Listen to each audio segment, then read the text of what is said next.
هلو أنا نغم زايد وده فيديو جديد من سلسلة 30 Day English Challenge رمضان Edition اللي فيها هساعدك تتكلم إنجليش في 30 يوم بس.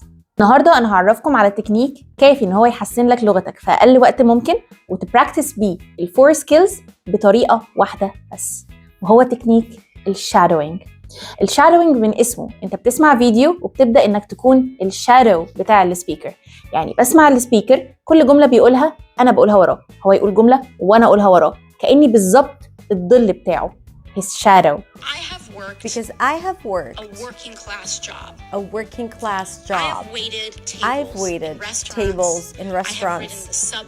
I have ridden the subway. وانت بتسمع الفيديو فانت كده بتبراكتس listening. كمان طول ما انت بتتكلم وراه بتحاول انك تقلد الاكسنت بتاعته، البرونسيشن بتاعه، طريقة كلامه، التون بتاعت صوته. انت كده بتبراكتس سبيكينج من غير ما يكون معاك بارتنر، انت بتبراكتس سبيكينج لوحدك تماما.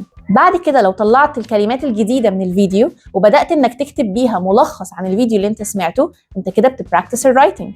بعد ما تخلص كتابة اقرأ اللي انت كتبته بصوت مسموع وطلع منه اي اخطاء انت عاملها في الكتابة. انت بالطريقة دي بتعمل براكتس كمان للريدنج.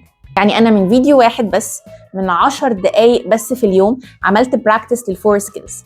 ال10 دقايق دي كل يوم لو التزمت بيها لمدة أسبوع واحد بس، أنت هتلاحظ فرق كبير جدا في مستواك. ولو أنت قد التحدي وعايز تكمل معانا وتتحدى نفسك وتحسن الإنجليش في 30 يوم بس، follow us for more. باي باي.